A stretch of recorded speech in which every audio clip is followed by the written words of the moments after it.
só com algumas marcas pequenas do mercado, né? A gente concorre com Rexona, com Dove e com Nivea. Então, a gente está falando aí de multinacionais. Uma é a Unilever é dona de Dove, Rexona e Axe, e Beiersdorf é uma empresa alemã que é dona de Nivea, e depois tem uma outra empresa que é a Coty, que é Bosano e Monange. Então, é um mercado extremamente competitivo, mas é um mercado, assim, é maravilhoso, porque é um mercado muito grande, o Brasil consome muito, né, desodorante. Depois dessa reunião, a gente vai ter aí pelo menos mais uns 40 consumidores, mais as suas famílias, né, porque tem que ajudar a empresa brasileira, pequena, que está lá batalhando. Então, mas aí, por que eu decidi ser empreendedor, né? Ser empresário e tal? Primeiro que foi uma decisão financeira, isso eu acho que é muito importante. No meu caso, né, que eu já estava trabalhando e decido abrir a minha empresa, eu tive que voltar umas 10 casinhas para trás na questão financeira. Então, para vocês terem uma ideia, eu estou quase ganhando a mesma coisa que eu ganhava em 2010. Então, a gente está falando de 10 anos. Então, a primeira dica para quem quer ser empresário que eu dou, e daí pode ter milhões de outras, né? Mas a primeira que eu diria é que é assim: o nome do jogo é paciência. Então, quando vocês olham lá o Mark Zuckerberg, o pessoal do TikTok, o pessoal do Facebook, o pessoal da... Ah, não, o cara fez uma startup e vendeu por $1 milhão. A gente está vendo o Pelé, né? Aquele cara que acha que vai ser jogador de futebol e vai ser o Pelé. Pô, você tem que sonhar grande, mas só teve um Pelé. E só tem um Mark Zuckerberg, só tem um Steve Jobs. Então, eu acho que para o cara que é jovem hoje, é muito fácil você se seduzir por essa velocidade, né? E o mundo real é outro, né? O mundo real é o mundo da paciência. Então, a primeira dica que eu daria, assim, que eu tive que trabalhar muito, é uma questão da paciência. Quando você constrói uma empresa, você tem que construir um castelo de rochas, né? E não uma casa bonita, né? Ele tem que ser, primeiro, uma coisa muito firme, muito sólida. Então, tem que ter uma cultura interna muito forte e aquilo que você está construindo, eventualmente, você vai usufruir pouco, né? Então, eu estou trazendo os lados mais duros aqui, né? Porque você tem que construir um troço sólido que lá na frente pode dar muito certo e você pegue ali um pouco dessa pungência. Mas eu acho que quem entra para ser empreendedor, falando assim, no terceiro mês eu quero ganhar dinheiro, eu já digo assim, cara, vai procurar emprego, vai trabalhar, e acho que essa é uma dica importante. Para mim, funcionou muito ter trabalhado em grandes empresas, ter penado aí durante alguns anos, porque eu trouxe muita coisa de lá para implementar no meu negócio, e eu também descobri que o mercado, eu adoro o livre mercado, o capitalismo, porque é um sistema que te dá chance. Então, pô, vocês estão conversando com um cara de Rio Claro, que, sem menosprezar a cidade, mas uma cidade pequena e tal, mas uma marca que está na prateleira do lado de Dove, né? Então, a segunda maior multinacional de produtos de higiene e beleza do mundo, só perde para a L'Oréal. Então, assim, o capitalismo ele te dá isso, né? Então, você, mesmo sendo pequeno, você encontra alguma lacuna que o grande não faz. No nosso caso, só para matar a curiosidade, a gente lançou o primeiro desodorante tamanho família do Brasil. E a Unilever veio atrás. A gente lançou com 300 ml e eles lançaram depois de um ano 200 ml. Então, de certa forma, os caras sentiram, né? Então, essa dica é importante, né? Eventualmente, se você quer ser empreendedor, sai, né? E eu ouvi uma dica que me ajudou muito, que é a seguinte: é muito bom aprender com o dinheiro dos outros. Então, quando você está numa empresa, isso não é o lado ruim, não, é o lado assim, e o cara que te contrata, ele também sabe isso, né? Você está aprendendo com o dinheiro dele, então você pode acertar e errar com o dinheiro dos outros, para que quando você for empreender, você acerte mais e erre menos com o seu próprio dinheiro. Então, essa é uma dica também importante. Outra dica que eu diria, o que é o trabalho de ser empreendedor, além da dica da paciência e esquecer um pouco esse glamour, eu acho que a palavra empreendedorismo, infelizmente, ela virou o que a gente chama no mundo dos negócios de buzzword, né? Aquela palavra bacaninha. Então a galera, o que você é da vida? Eu sou empreendedor, né? Eu brinco que é assim, o empreendedor é o empresário que não tem dinheiro. Então ninguém quer ser empreendedor a vida inteira, né? É a mesma coisa que você virar para um moleque que joga futebol e falar assim, não, eu quero ser juvenil a vida inteira. Não, o cara quer jogar no PSG ou quer ser o Cristiano Ronaldo, que o Woody tanto adora, né? Então, assim, eu acho que nenhum empreendedor quer ser empreendedor. As pessoas querem ser empresário. Por eu ser um cara mais velho, né? Mais velho assim, eu tenho 41 anos, então, assim, na minha época não existia isso. Quando eu tinha 20 anos, as pessoas eram empresários, que é o cara que tinha que dar certo, né? Mas eu entendo que a palavra empreendedorismo, ela traz muita coisa bacana, que é você ser rápido, né? Você tomar decisões rápidas, e isso é muito bom, porque é ali que você vai ganhar dos grandes.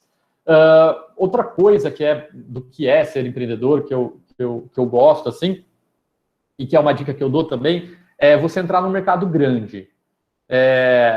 Nada contra, mas eu acho que você abrir uma temaqueria na sua cidade, a não ser que você pense em franquear lá na frente, daqui a 15 anos eu quero ter 500 lojas, aí eu acho legal. Mas eu acho que todo mundo deve começar pequeno, mas pensando grande, né? Eu acho que isso é uma dica importante. A gente não pensar pequeno, né? A gente vê histórias grandes nos Estados Unidos e no Brasil, está começando esse movimento. Então eu acho que quem é jovem tem que atirar para cima, acerta embaixo, mas mira lá em cima. Tem que mirar lá em cima, no começo você começa a acertar embaixo, não tem problema. Mas quando você for escolher um negócio, né, quem for querer optar por essa vertente, escolhe um negócio que seja replicável e seja escalável, né? Essa é uma palavra muito usada hoje em dia, né? Que seja escalável. Outra coisa importante também é você se juntar de pessoas boas, né? Eu acho que é muito difícil tocar um negócio sozinho. Eu descobri isso no 3º ano, e aí eu chamei um sócio, e aí a gente toca o negócio sozinho. A ser empreendedor é a melhor terapia do mundo. Ali você vai saber o quanto você é bom ou não. Quando eu trabalhava em multinacional, eu tinha uma mega estrutura me fortalecendo, né? O cara do jurídico estava lá, o cara do contas a pagar, o cara do fiscal, o cara da logística. Agora não. Agora eu tenho que entender de tudo, e quando você erra, o resultado chega muito mais rápido, não tem filtro, né? Então você não tem nenhuma estrutura por trás que te ajude. E fora isso, ver o que eu posso mais falar para vocês. Meus 10 minutos estão acabando aqui. Eu acho que basicamente é isso. Bom, quem tiver pergunta aí, eu tô super à disposição. Eu acho que é um caminho muito bom, mas resumindo, né, o que eu falei, o nome do jogo é paciência, não glamourizem, tira essa coisa de glamourizar. E também, eu acho que outra coisa importante para eu fechar, que eu estou vendo um movimento muito ruim, eu diria, que é o seguinte: todo mundo querendo empreender. E não é. Tem gente que quer ser funcionário público, show de bola. E tem gente que quer ser fisioterapeuta e trabalhar numa clínica. Excelente. E tem gente que quer ser advogado e trabalhar num escritório. Bacana. Me parece, eu posso estar errado, né? Mas eu converso com algumas pessoas que, não, o bacana agora é montar a minha startup, montar o meu negócio. Então, assim, eu acho que tem que tirar um pouco o modismo, né? E cada profissão tem o seu valor. E ser empreendedor não é melhor que ninguém, né? Você apenas está cumprindo um papel da sociedade que é importante, mas não é menos importante do que a pessoa que é contadora, por exemplo, que by the way, é uma baita profissão, que o Brasil tem tanto tributo. Meu Deus do céu. Então, eu acho que é basicamente isso, minha contribuição aí. Fechou meus 10 minutos e 30 segundos aqui. Ô Bill, como tem só você e o Lucas, se vocês quiserem falar até 15 minutos, não tem problema. Se quiser falar mais alguma coisa aí, você pode ter mais 5 minutos. Legal. Se alguém tiver alguma pergunta aqui no chat, eventualmente, ou quiser abrir a câmera para conversar comigo, pode ser uns 5 minutos bem aproveitados. A gente vai aproveitar alguma coisa, né? As perguntas a gente vai fazer no final daí, entendi. Porque tem perguntas que todo mundo pode responder. Tudo bem? Exato. Não, tudo bem. Assim, se eu puder falar mais 5 minutos, falando assim um pouco, talvez, da empresa, como ela funciona, né? O que a gente estruturou, assim. Tem um livro que é muito bom, ele até saiu de catálogo, mas você encontra em sebo, chama Startup Enxuta, do Eric Rice, é um livrinho azul, e ele vai falar, é um livro já antigo, por ser de startup, acho que ele é de 2007. E é um livro que ele vai falar quais são as competências que uma startup precisa ter. E ele traz um negócio que se chama MVP, que é Minimal Viable Product, né, que é o produto mínimo viável. Então é o quê? Eu quero lançar um desodorante, eventualmente eu não preciso fazer o melhor do mundo. Eu posso fazer um produto mais simples, testar rápido e ver se ele funciona ou não, né? E aí eu trouxe muito disso para a nossa estrutura, então a gente tem uma velocidade de entrega muito rápida. Então a gente consegue lançar produtos muito mais rápido do que essas multinacionais, porque a gente tem menos layers de aprovação e a gente consegue ser mais enxuto. E a gente não se apega às ideias, isso é muito importante também. Quando você é empreendedor, você começa a ter uma falsa ilusão que você é o pai das coisas bacanas, né? Então você vai lá, lança um produto, e daí você fica com medo de descontinuar aquele produto. Porra, mas eu que lancei, eu gosto tanto. Então, por exemplo, eu tirei de linha um dos produtos que eu mais gostava. Por quê? Porque as pessoas não gostam. Então, o dia que eu quiser, sei lá, eu compro uma fábrica e fabrico só para mim. Mas é loucura isso. Então, assim, a gente optou por esse modelo de ser uma empresa muito enxuta. A empresa, então, nós não temos fábrica, nós não temos depósito e a nossa equipe de vendas, ela é toda via distribuidor. Então, vocês estão falando de uma empresa que tem 9 pessoas. Isso é muito louco, assim. Então, a gente fabrica onde? A gente fabrica numa das maiores envasadoras do mundo, que fabricava Nivea, que fabrica hoje Sandal, por exemplo, que é da Johnson, que fabrica espuma de barbear da Natura. Então, a gente sai da mesma cozinha que os caras. Então, a gente escolheu um puta fornecedor top. Então, eu não tenho problema trabalhista, não tenho fábrica, não tenho dissídio, não tenho greve, a minha máquina nunca quebra porque eu não tenho fábrica, então eu terceirizo toda a minha fabricação. Eu não tenho depósito, então eu terceirizo toda a minha operação logística, então eu também terceirizo toda a parte de armazenagem, eu não tenho empilhadeira, papapá. E a minha equipe de vendas é focada no distribuidor, eles que pulverizam, então eu não vendo para 5 mil pontos de venda, eu vendo para 13 distribuidores no Brasil inteiro e eles pulverizam. Por que eu falei tudo isso? Porque é importante quando você começa, você ter muito foco. Então, você ter poucas coisas para você pensar e fazer bem. Que no nosso caso como que eu desenvolvo produtos excelentes, que eu preciso bater, de novo, a Unilever. E, em segundo lugar, como que eu transformo essa marca desejada pelos consumidores e como que eu vendo. Então, você tem um trabalho de marca, um trabalho de produto e um trabalho de venda. Aí eu não me preocupo com a produção, se acabou o gás ou não da empresa, se quebrou ou não uma válvula da máquina. Então, eu terceirizo tudo isso. Então, essa é uma outra dica para quem está começando. Você começa muito rápido, né? Graças a Deus, hoje o Brasil ele já está dando possibilidade para a gente fazer isso. Você começar rápido e terceirizar. Eu converso com amigos que herdaram empresas do pai, por exemplo. Porra, o cara não consegue fazer isso. O cara não consegue, porque o pai dele tinha a fábrica, tem que ter a fábrica, e o pai dele tinha o caminhão para fazer a entrega, e aí você liga pro cara, ele tá cotando o preço de pneu. Aí você fala, cara, mas você trabalha com transporte? Não, eu entrego móvel, mas quebrou o pneu do caminhão. Aí você fala, puta, mas que loucura é isso? Não, é muito mais caro, eu fiz a conta. Só que as pessoas nunca colocam na conta o que é mais caro para todo mundo, seja para mim, para o Steve Jobs, para o João, para vocês, que é o tempo. Então, o tempo é a coisa mais cara do mundo. Né? Então, as pessoas dificilmente colocam isso no tempo, né? Então, uma vez eu vi um cara que eu sigo, ele falando assim, mandaram um Instagram lá, um stories para ele, eu queria fazer uma reunião com você. Ele falou, é só marcar com fulano de tal, custa R$4.000 a hora. E aí, assim, depois o pessoal, esse é o valor da sua hora? Ele falou, é o valor da minha hora. Eu cheguei no valor da minha hora. Então, eu converso com qualquer pessoa desse custo R$4.000. Então, é claro, a minha não vale isso, né? Mas eu estou falando que é muito bom a gente entender isso e entender qual é o nosso core business, né? Para você não se apaixonar por outros problemas, né? E não resolver os grandes. Existe algo em psicologia que é o seguinte, você tem que começar o dia pegando o peixe grande. Mas a sua mente vai falar o quê? Não, cara, vamos tomar um café, vamos fazer os probleminhas pequenos e deixar o problemão para depois do almoço. E aí essa energia acaba. Isso é um estudo já, eu não tenho a fonte aqui, mas é um estudo mesmo, que eles chamam Big Shot, né? Então, assim, é você começar o seu dia já falando assim, eu preciso resolver esses problemas. Então, ter uma empresa é basicamente fazer isso todos os dias ao longo do tempo, com muita disciplina, né? Você resolver os grandes problemas. Então, ter foco para resolver os grandes problemas e não deixar os pequenos te morderem, né? Senão, você acaba não fazendo nada. É o exemplo do cara que está lá fazendo cotação de pneu e não pensando no design da nova coleção de sofá. Então, eu acho que é basicamente essa mensagem também importante, como que a gente resolveu estruturar a empresa. Não sei se é o melhor formato ou não, mas é o que vem dando relativamente certo para nós. É isso aí, João.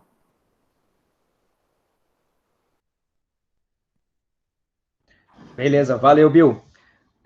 Já me vieram perguntas aqui para ti na página do Instagram também, mas assim que os meus dois irmãos falarem, a gente faz essa discussão. O pessoal porque eu chamo o Clinton de Bill. Bill é o apelido dele, tá? Mas o nome dele não é homenagem a Bill Clinton, tá? Mas é que acabou virando, né? A gente acabou Então, chama de Bill, é automático, eu chamaria de Bill. Mas agora, vamos seguir a ordem alfabética, o Lucas vai falar um pouquinho. O Du e Lucas, vocês podem falar por 15 minutos ou podem falar por menos, tá? Não precisa, cada um usa o tempo do que você tiver, que você quiser falar, tudo bem? Então, esse é o meu irmão mais novo, o Lucas. Pode ir, Lucas. E aí, pessoal? E aí, Clinton, quanto tempo? Boa tarde, pessoal. Eu vou falar aqui sobre o curso de Relações Internacionais, que é um pouco confuso, né? A gente brinca que nem o pessoal que fez Relações Internacionais sabe o que quer dizer Relações Internacionais especificamente, né? Mas, então eu quero começar trazendo um pouco da diferença, que é uma dúvida que eu tinha muito grande, a diferença entre Relações Internacionais e Comércio Exterior. E é muito diferente. A gente acha que é a mesma coisa, que é parecido, é só um foco, mas, na verdade, comércio exterior é um tipo de relação econômica internacional que, por si, é um tipo de relações internacionais. Ou seja, as relações internacionais, elas são muito mais abrangentes do que o comércio exterior. Ela abrange relações políticas, diplomáticas, culturais, de poder, enfim, diversas outras maneiras que as nações e os povos se interagem. Enquanto o comércio exterior é um tipo de relação econômica que, então, é um tipo de relação internacional. As próprias relações econômicas têm diversos tipos, né? A política econômica, de poder também, ou seja, o comércio é um tipo de relação, é um micro muito maior do que quando comparado a relações internacionais. E, por ser tão vasto relações internacionais, né, abrange tanta coisa e é tão complicado de eu mensurar, de eu explicar aqui, eu acho que a principal recomendação para você que tem interesse é que você estude a grade curricular da universidade que você está prestando, porque a abordagem do curso de RI é muito diferente em cada universidade. Então, se você pega a própria Unesp, que é onde eu consigo falar com mais autoridade, ela tem uma abordagem muito mais próxima das ciências sociais, das políticas públicas, ela traz um conceito mais filosófico, mais sociológico das relações internacionais.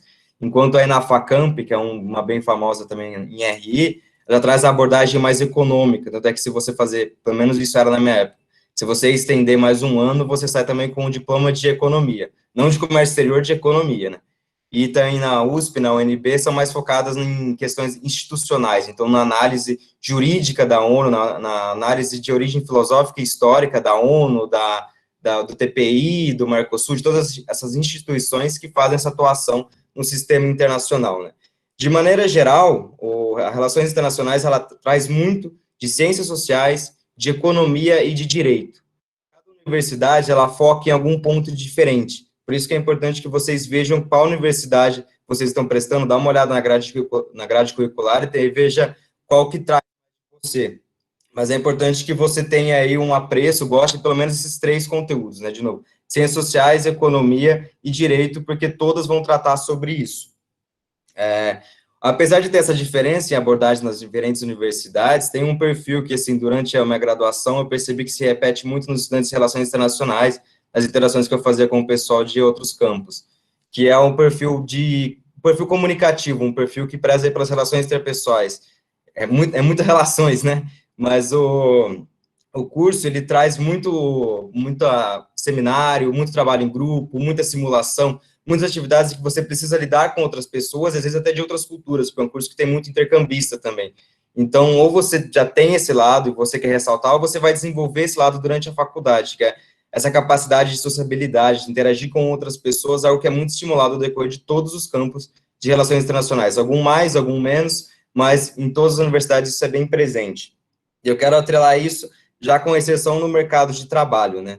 Por ser tão vasto relações internacionais, eu tenho amigos que estão em todos os setores. Boa parte veio para o setor empresarial, mas tem uma boa parte de amigos que foram para ONGs, né, para o terceiro setor, e tenho colegas também que foram para a política, para a diplomacia, para trabalhar na Secretaria Estadual de São Paulo, ou até nos próprios consulados, né? Então, depende muito, um leque muito grande de relações internacionais, que ao decorrer da sua graduação, você consegue se especializar em cada um deles.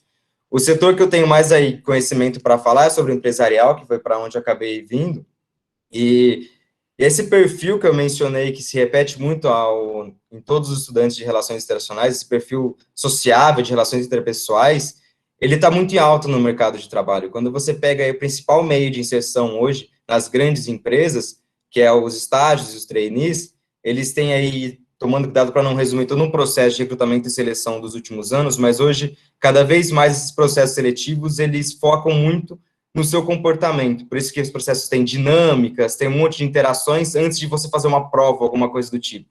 basicamente porque as empresas perceberam que é muito mais fácil você pegar alguém que tem um comportamento de acordo com a cultura da companhia, um comportamento de uma pessoa que seja fácil de lidar, que tenha uma escutativa e que consiga trabalhar em equipe de maneira saudável, e trazer um ensinamento técnico para ela, seja ensinar Excel, ensinar um processo, alguma coisa, do que você pegar o contrário. Você pegar alguém que manja muito de Excel, que tem um puta conhecimento em algum processo, mas é uma pessoa muito difícil de lidar, uma pessoa que não escuta ninguém, que não sabe trabalhar em equipe. É muito mais fácil você ensinar para a pessoa alguma questão técnica, dar um curso de Excel é problema resolvido, do que você mudar o comportamento das pessoas.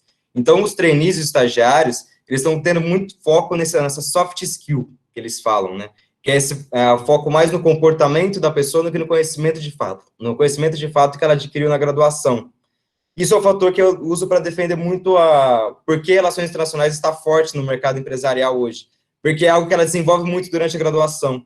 O conhecimento técnico, as teorias das relações internacionais, como as nações se interagem e se impõem, o que elas estão buscando no sistema internacional, não é algo que eu utilizo tanto no mercado empresarial hoje. Mas essa relação com diferentes culturas, com diferentes povos, e conseguir trazer elas dentro da proposta, da missão, estratégia da companhia, é algo que eu utilizo dia a dia no meu trabalho, na minha função, né?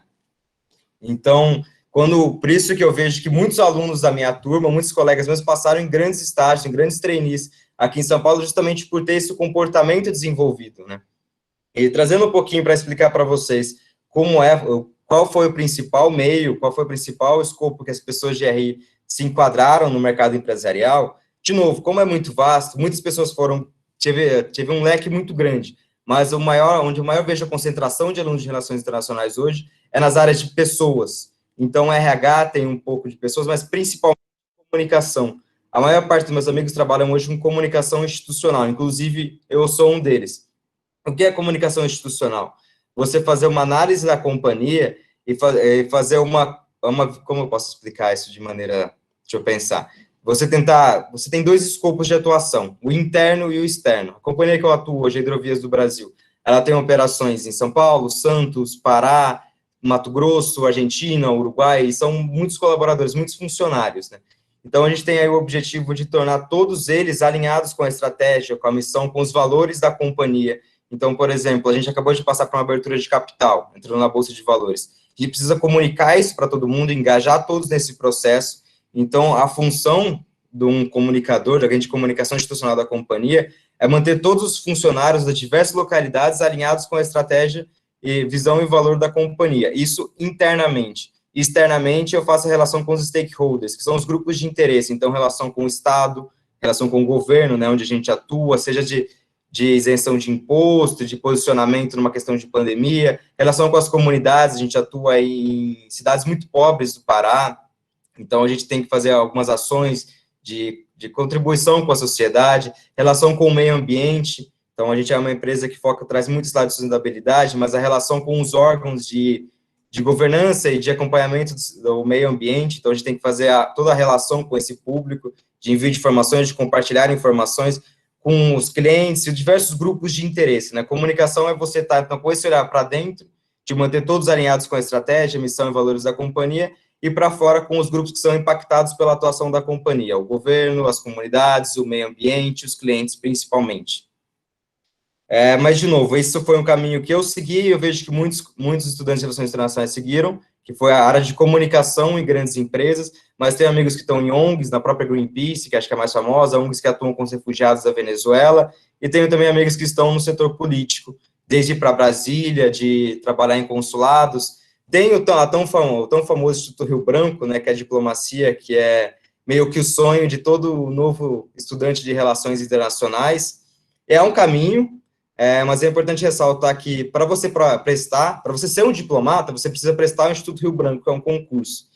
E para você prestar esse concurso, você precisa ser formado, mas não necessariamente em relações internacionais, você precisa ter uma graduação de ensino superior qualquer.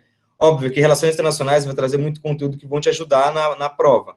Traz teoria das relações internacionais, diversos aspectos que você vai usar somente no curso. Mas cai muito direito, cai muita economia, cai muitas ciências sociais também, que é algo que a gente vê no curso de relações internacionais, mas não tão profundo. Então, caso alguém tenha interesse em prestar o Rio Branco, ir para a diplomacia, o curso de relações internacionais é um bom caminho, mas você tem que ter em mente aí que você vai ter que estudar algumas questões de direito, de economia, principalmente por fora. Tem vários cursinhos específicos, é um concurso absurdamente concorrido, né? Então, para quem tem esse interesse, é um caminho, mas tem que ter noção que é um foco muito grande, talvez aí até mais do que os 4 anos de graduação. O pessoal, em média, 4 anos da graduação, mais uns 2 anos de cursinho, aproximadamente. Eu acho que é isso, eu tentei falar bem rápido aí, porque o tempo é curto, trazer um pouco aí do grande leque que é o curso de Relações Internacionais, espero não ter falado mais do mesmo, mas, de maneira geral, espero que eu tenha conseguido ajudar vocês e fico à disposição aí para qualquer dúvida, pessoal. Obrigado, Lucas. Daqui a pouco a gente abre para conversa. Agora chamar o Du para falar um pouco da área dele, do trabalho dele. Pode ir? Pode ir. Tá, você vai me avisando do tempo aí, que eu não tenho muita noção, não. Tá. Eu sou Eduardo, irmão do João, tenho 27 anos. Como ele falou, eu sou formado em música, fiz uma pós em gestão de negócios. Hoje eu faço ADM, então acho que a primeira coisa legal de falar aí é que nem todo mundo vai descobrir o que quer fazer com 18 anos, nem todo mundo acerta a primeira faculdade, e tudo bem, segura a ansiedade que vai dar certo uma hora. Eu fui descobrir o que eu queria fazer com 25 para 26 anos, que é o que eu faço hoje, e vou contar um pouco para vocês, que é o marketing digital. Primeira coisa que o pessoal sempre pergunta, assim, é qual que é a diferença do marketing digital para o marketing tradicional, o marketing offline. As grandes vantagens, além da plataforma, né, o offline seria outdoors, essas coisas, e o digital é na internet, óbvio, né? Mas, assim, a grande vantagem do marketing digital, quais são? Mensuração de dados, a partir disso, análise e otimizações, acompanhar a jornada do usuário e assertividade da segmentação de públicos. O que isso significa? No marketing offline, por exemplo, você coloca um outdoor, não sei, numa avenida famosa em Rio Preto, não conheço aí, mas enfim, coloca lá um outdoor numa empresa. Aí, sim, você não sabe quantas pessoas passaram, dessas pessoas que passaram, quantas olharam, das pessoas que olharam, quantas se interessaram e quiseram ligar ou passar na loja, você não tem esses dados. Você simplesmente colocou lá e boa. No digital, não. Então, por exemplo, você faz um anúncio no Google, você pode setar primeiro o que a pessoa está procurando para aparecer o meu anúncio. Isso você já qualifica um pouco o público. Depois, quantas vezes esse meu anúncio apareceu para a pessoa? Quantas vezes a pessoa clicou no meu anúncio? Quantas vezes ela clicou e saiu? Porque às vezes ela entrou e falou, putz, eu procurei isso, apareceu o seu site, mas não é o que eu estou procurando. Então, assim, você consegue ir otimizando, falar, ó, essa pessoa aqui não é interessante, quando a pessoa procura isso, não é interessante aparecer meu anúncio. Então, você vai conseguindo focar muito melhor aonde a sua propaganda vai aparecer. E essa é a grande vantagem do marketing digital. As principais áreas, assim, tem várias, né, mas não é só, o pessoal geralmente pensa que é só post no Facebook, Instagram, mas não é. Tem várias áreas, tem o SEO, SEO, design, que é mesmo fazer as peças, o CRO, que é CRO, que eu chamo de CRO, tem o conteúdo, social media, e o que eu faço hoje, que é a mídias, que é mais ou menos o carro-chefe, assim, no marketing digital, que é mais essa parte que eu falei, de para onde que eu vou mandar meu anúncio, para que público eu vou segmentar, quanto que eu vou investir nesse anúncio, quanto que eu vou gastar, né? Então, eu vou falar um pouco mais de mídias. Bom, basicamente é isso, decidir a verba, então depende muito do cliente, depende muito da campanha que você está fazendo. Às vezes o cliente tem um orçamento de 10 mil, o outro tem um orçamento de 100 mil, o outro tem um orçamento de 100 reais. Às vezes é uma campanha de uma semana, é uma campanha de um mês, é uma campanha que vai rolar por muito tempo aí, e você tem que ir dividindo. Fazer principalmente essa parte de análise dos dados, que é você coloca lá a campanha e começa a filtrar, que é basicamente isso que a gente faz na Raccoon. É muito número, muito número. Então, se você não gosta de matemática, física, não vá para a área de mídias no marketing digital, que você não vai aguentar uma semana, porque é o tempo inteiro. Pega a planilha no Excel e joga os dados, e pega a variação, e pega a porcentagem, é muito número, mas é gostoso. E a gente fica aí otimizando essas campanhas para tentar, o máximo possível, jogar esse anúncio para a pessoa que vai clicar e vai converter. Daí a conversão depende, pode ser acessar um formulário, preencher um formulário, ou fazer a compra mesmo. A gente trabalha bastante com Google, Facebook e Instagram, Bing e LinkedIn, acho que são, principalmente Google e Facebook, são as mais fortes. O Bing no Brasil é meio fraco, mas rola também, ele rola bastante nos Estados Unidos, lá é bem mais forte. E o LinkedIn já é mais uma parada mais profissional, né? Porque você tem todos os dados do trabalho, qual é o cargo da pessoa, não sei o quê, então é um pouco mais profissional, e por isso ele é também um pouco mais caro. Eu não sei se estou falando rápido, você vai guiando aí, João. Quais que são, assim, as partes, o ônus da coisa, digamos assim? O marketing digital é uma área relativamente nova, assim, não é novo, mas tipo, agora que ele está na moda, né, e ele está crescendo muito. O que isso significa? Tem muita coisa nova aparecendo, muita ferramenta nova, muita atualização, muita mudança, então, assim, você tem que estar constantemente aprendendo. Na empresa que eu trabalho, a gente tem essa cultura de aprendizados, da galera que sabe alguma coisa ensinar o outro. Então, assim, praticamente a cada 2 semanas a gente tem algum treinamento, alguma atualização, porque está sempre mudando. Então, esse é um ponto. Segundo ponto, sazonalidades. A gente ganha dinheiro na sazonalidade. Então, por exemplo, Black Friday, que está todo mundo comprando, ano passado era 2 da manhã, a galera estava lá na empresa, mexendo, arrumando o site, porque é muito fluxo, você tem que colocar orçamento, ou às vezes cai o site, você tem que parar tudo. Então, geralmente você trabalha muito nessas épocas. O meu cliente, por exemplo, vende produtos que vendem muito no Dia dos Namorados, que era feriado. Aí, feriado, a gente estava aqui meio esperto na conta, sabe? E depende do cliente, você tem muita demanda. Tem clientes que não pedem muita coisa, só faz o anúncio básico. Tem clientes que a cada semana que passa ele troca uma ação. Aí você tem que ficar o tempo inteiro, sobe coisa, tira coisa, sobe coisa. Então dá um certo trabalho. Os bônus. Eu, particularmente, gosto muito de ver, tipo, no Google, assim, pô, o anúncio que eu fiz está aparecendo no Google. Às vezes, dependendo, está aparecendo, assim, você entra no site da Globo e você vê, pô, apareceu no Globo, é um site um anúncio que eu fiz. Eu acho muito legal.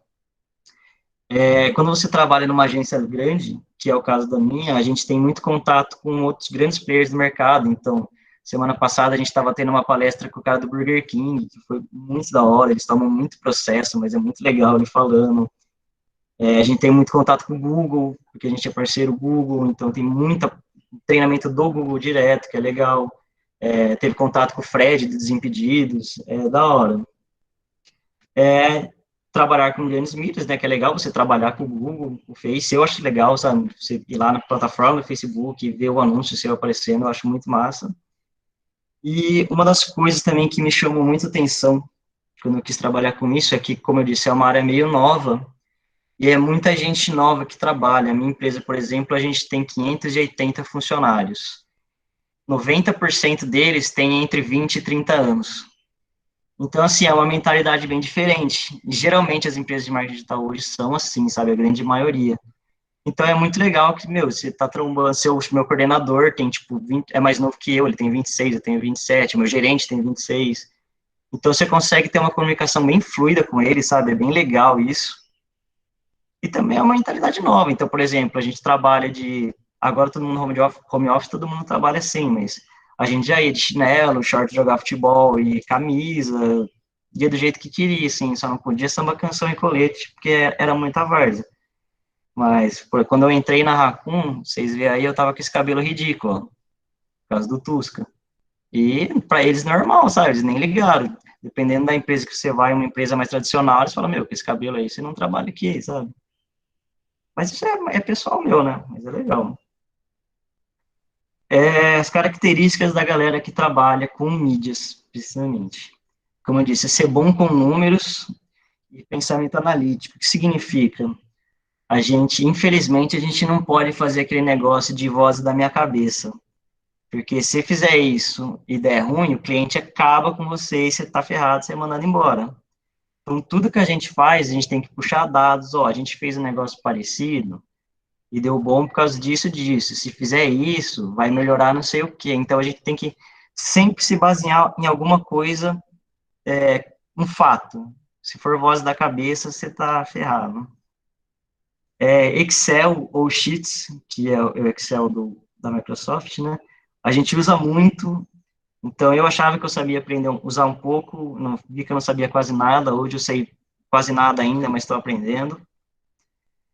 Apesar de ser número, é muito bom ser criativo também, porque às vezes a gente tem que testar coisas novas, sabe? Então, às vezes, tipo, os números dão a entender que isso, mas se a gente tentar, aí você faz um teste, sabe? Você, por exemplo, você tem um orçamento de 10 mil, você tem que criar uma campanha que é um teste que se você não tem dados, você não vai colocar 8 mil nessa campanha e acabar com seu orçamento com uma coisa que você não sabe se vai dar certo. Então, é bom ser criativo também, mas, se possível, sempre se baseando. E, como eu disse, é uma área que está crescendo muito, então, gostar de aprender, assim, é fundamental. Se você quer alguma coisa que você vai fazer um treinamento, aprender, e você vai ficar 3, 5 anos, meu, esquece. Coisa que eu aprendi no começo do ano, hoje em dia já está um pouco ultrapassado, ainda mais que esse processo de pandemia mudou muita coisa. Então, meu, é atualização frequente, você tem que estar sempre estudando. Eu pretendo fazer mais uma pós daqui um tempo em marketing, porque muda muito, muito, então é fundamental você gostar de aprender. Alguns mitos sobre o marketing digital, gente, desculpa que eu achei que eu tinha pausado aqui as notificações do chat, mas não pausou, eu não consegui pausar agora. Mas, enfim, alguns mitos. Não é só postzinho do Instagram, que a galera, quando quer encher o saco, geralmente fala isso, que é postzinho do Instagram, mas não é muito mais. Não basta só contratar uma boa ferramenta. Coloquei no Google e vai dar certo porque é o Google. Não é. Às vezes, você colocar no Google, você vai gastar tanto dinheiro e você colocou no povo errado, você vai jogar seu dinheiro fora, você está rasgando dinheiro. Então, assim, você tem que ter uma boa ferramenta, sim, só que você precisa aprender a mexer com ela. Conteúdo de qualidade se vende sozinho. Não vende. Você tem que ter, você tem que ter um conteúdo de qualidade, sim. Só que se você entregar ele para a pessoa errada, você vai estar rasgando dinheiro, porque a pessoa vai olhar e falar, pô, legal, mas eu não estou procurando isso. Eu não vou gastar meu dinheiro com isso. É moda e vai passar. Muita gente fala isso, só que, assim, principalmente, já tinha esse movimento, e a pandemia acelerou, assim, de maneira absurda, o crescimento do marketing digital, porque hoje o digital é uma realidade, assim, não é moda, não vai passar.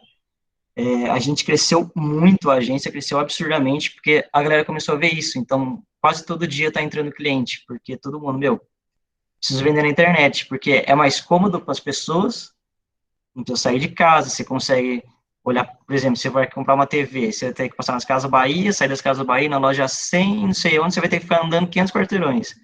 Na internet, não, você vai, se digita 2 sites e pronto, você está ali, você está com tudo por isso, então é muito mais cômodo. E o povo perdeu um pouco do medo, né? Que o povo tinha, eu vou comprar, não vai chegar com defeito. Isso não acontece de vez em quando, mas não acontece tanto assim, que nem o povo acha, e o povo perdeu um pouco esse medo. Tem muita gente com medo que as plataformas estão roubando os dados da gente. Porque, assim, por exemplo, o Facebook, realmente, ele sabe tudo que a gente escreve, tudo que... Só que, sim, é coisa que você escreve. Então, por exemplo, você colocou seus dados lá. Se você não colocou seu dado, o Facebook não vai ter acesso, ele não vai entrar no seu computador e, nossa, eu tenho um documento aqui, ele vai pegar meu documento e vai vazar. Isso não acontece, e a agência também não tem esses dados. Então, por exemplo, assim, a gente seta, eu quero colocar vender esse produto aqui para pessoas que casaram recentemente. Tipo assim, eu não vou ter lá, nossa, olha, a Ana casou ontem, sabe? A gente coloca lá esse público por Facebook, o Facebook que distribui. A agência não tem informação nenhuma disso, a gente não tem a menor ideia, a gente só seta. E outro mito é que tem que ser meio doido, e acho que isso é um pouco de verdade, porque lá na empresa só tem gente doida, e você fica trabalhando com tanto número, que ou você ou você fica, cara. Mas é legal. E para quem quiser aprender mais sobre, vou aproveitar que o Lincoln já fez um jabá, eu vou fazer um também. Essa empresa que eu trabalho, eles estão vendendo agora uns cursos, eu vou colocar o link aqui no chat. Está vendendo uns cursos de marketing digital, que é muito bom. Não é porque eu trabalho, é porque realmente é bom. E tem essa empresa que é concorrente, só precisam falar que eu só estou puxando o saco da minha empresa, que é um blog, que eles colocam vários artigos, assim, é bem legal, bem interessante. Então, quem quiser aprender um pouco mais, é só acessar algum desses 2 sites que são confiáveis, o Põe a Mão no Fogo. E acho que é isso. Tem mais tempo? Quer que fale mais alguma coisa? Quer que fale do processo seletivo também? Se quiser rapidinho, pode ser. Do processo seletivo, pode ser. Que o meu irmão falou um pouco que as pessoas não, que as empresas não estão mais vendo tanto que você sabe, mas as soft skills, né? Isso é real, porque tudo que eu sei de marketing digital, eu aprendi na empresa. Eles entraram lá, eles não perguntaram nada, assim, de marketing digital para mim, eles queriam ver mais como que eu pensava, como que eu reagia em determinadas situações. Então, chega até o momento da entrevista que eles perguntam, fala um hobby seu para mim, alguma totalmente não relacionada a trabalho e a faculdade, alguma coisa que você gosta de fazer. Eu falo, eu sou músico e tal. Eu falo, se acontecesse tal situação, o que você faria, sabe? Eles tentam tirar muito, assim, do seu lado, do que você aprendeu na faculdade, para pegar o seu lado, quem você é, quais são as suas opiniões, sabe? Se você não é uma pessoa babaca. E aí, treinam, porque realmente é muito mais fácil dar um treinamento de Excel, um treinamento de marketing, do que pegar uma pessoa, um machista, um homofóbico, e falar, não, cara, você não vai ser mais, agora você vai ser uma pessoa legal aqui, sabe? Então, acho que vai bem no sentido do que o meu irmão falou. Agora eu acho que é isso, eu acho que não tem mais nada para falar, não. Qualquer dúvida que vocês tiverem aí, pode perguntar. Obrigado, Du. É só fazer um comentário, o que o Du falou é real, né, de como você começou um curso, você não descobriu que não era aquele, você mudou depois, né? Vocês sabem que essa foi a minha história, eu contei para vocês, né, que eu queria fazer games, aí mudei para filosofia, e não queria ser professor, resolvi ser professor no final da faculdade, com o meu irmão foi assim, mas com o meu outro irmão também, né, o Lucas, que ele fazia física na USP, e ficava zoando eu, falando filosofia coisa de vagabundo, né, mas era zoando, mas ele falava, filósofo, vagabundo, não faz nada. E aí ele começou a frequentar o instituto, que eu, o Clinton, fazemos parte. Isso, né, foi ontem que o Lucas xingou ele. Começou a frequentar os grupos de estudo, e aí ele começou a gostar de filosofia e acabou trancando física e mandou para relações internacionais, né? Então, essa é a história de todo mundo, né? Todo o tempo que o Lucas gastou na física, ou na música, ou na ciência da computação, não é um tempo jogado fora. Você tira experiências, você absorve coisas dali, né? Mas agora, gente, vamos para as perguntas de vocês. Eu vou fazer uma que mandaram no chat aqui, aí vocês fazem também, tá bom? Para os alunos. Mandaram uma aqui, ó, que é a seguinte: ADM é pura matemática? Tem que ser muito bom em exatas para dar conta de ADM? Eu acho que isso aqui, os 3 podem responder, né? Porque o Du já falou um pouco de como o marketing digital trabalha com muitas exatas, o Clinton pode falar também de ADM, assim como o Du, e o Lucas falar de relações internacionais tem muita economia, né? Então, eu vejo que relações internacionais é um curso que muita gente vai e fala assim, eu gosto de humanas. Então, o Lucas fala aí, mas o quanto ele vai ter que lidar com exatas também em relações internacionais, né? Então, vou lá, por favor, gente.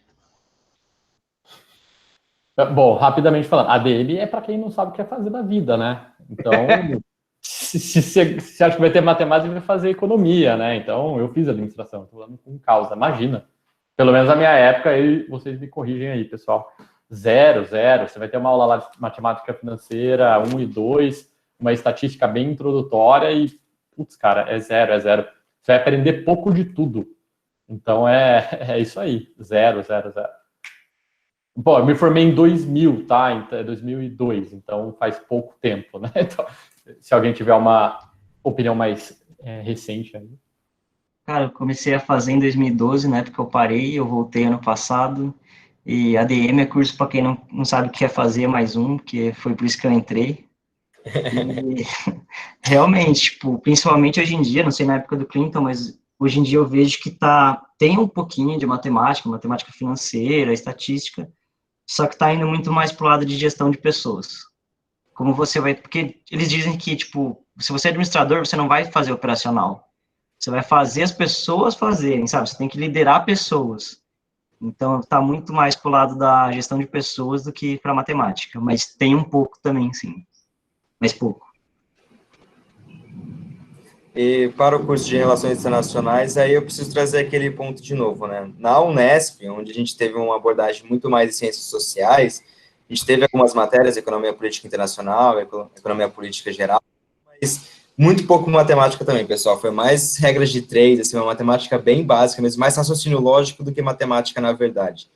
Isso eu acho que predomina nas grandes universidades. A única possível exceção, eu não fiz a graduação lá, mas eu acredito que lá deve ter um pouco mais na Facamp, justamente por ter essa abordagem muito mais econômica das relações internacionais. Então, talvez tenha um pouco de economia nessa faculdade específica, mas nas públicas, em geral, muito pouco matemática. Para não falar que não tem, você vai ter uma regra de 3 e uns raciocínios lógicos, mas é 1, 2 matérias no máximo. Ô, João, eu só vou fazer um disclaimer. Eu tenho uma pessoa muito próxima, que é o Pedro, que é meu cunhado, que ele fez GV. Então, eu acho que, assim, tem um disclaimer. Se alguém aqui que for prestar GV, aí sim, a GV, então, ela pega pesado em matemática, porque o mercado financeiro você sai da GV empregado, basicamente, né? Então, quem quiser trabalhar em hedge fund, mercado financeiro, na XP, cara, aí banco, private equity, então aí sim você tem o cara de ADM, ele vai ser exposto a uma carga pesada, brutal de matemática, mas porque é que nem o Lucas falou, é a cara da faculdade, tá? GV é um ponto fora da curva em ADM. Bom, e aí, molecada, o que vocês querem falar? Façam perguntas, comentários. Lembra que eu falei para vocês no começo, não tem pergunta boba, né? Sinceramente, sejam sinceros, vocês estão aqui para aprender, não tenho vergonha. Olha, aqui você mandou aqui no chat. Como é a parte de linguagens no curso de RI? Como que é, Lucas? A parte de linguagens no curso de... Então, na Unesp tem um foco bastante grande, né? A gente tem, inclusive, a matéria Cultura e Linguagem, que aí vai fazer uma análise tanto histórica da construção da linguagem, da influência que a linguagem tem nas relações internacionais, nas relações de poder. A gente vai estudar, por exemplo, como a língua alemã teve a influência na construção do nazismo, na construção do nacionalismo alemão na época do século XX. Então, tem um curso bem profundo, na verdade, de antropologia, né? De estudo de como o ser humano lida com a linguagem e como a linguagem impacta a cultura de maneira que vai impactar as relações internacionais, entendeu? Não sei se ficou muito claro, mas tem um estudo bem significativo quanto à linguagem, quanto à antropologia em geral no curso de Relações Internacionais, principalmente na Unesp, que tem esse foco em ciências sociais. Mas, por exemplo, nas faculdades públicas, acho que é um ponto importante mencionar, não oferece, por exemplo, a gente tinha que ler texto em espanhol, ler texto em inglês, mas elas não ofereciam um curso de inglês, um curso de espanhol para você aprender. Eu acho que nenhuma faculdade oferece isso, talvez os particulares por fora, alguma coisa do tipo. Mas a gente não tinha uma matéria que fosse inglês, para estudar inglês, entendeu? Isso é uma coisa muito por fora, muitas pessoas fazem o curso por fora, tinha grupos de estudos voluntários das pessoas que tinham essa necessidade, mas não tem dentro da própria grade curricular, uma matéria sobre. Você vai desenvolvendo ao longo do curso, meio que à força, assim, de ter. Quem não tem o inglês, tem o texto em inglês, alguns professores eram mais rigorosos, passavam o texto em inglês e falavam, pessoal, tem que ler porque não tem a tradução, esse texto é importante, e aí meio que cada um ia correndo atrás da maneira que pode, né? É importante falar que toda vez que eu falo que eu faço relações internacionais, que eu fiz relações internacionais, a primeira pergunta que vem é quantas línguas você fala, né? Mas isso não é o comum, não é porque você faz RI que você vai sair falando 6 línguas, francês, latim, alemão, né? Isso é algo mais pessoal. A principal demanda que tem hoje é inglês e espanhol, né, e óbvio o português, mas o estudo da linguagem vai ser mais esse quesito do impacto na cultura e como isso influencia nas relações internacionais. Legal, obrigado, Lucas. Tem mais uma pergunta aqui, ó, da Maria.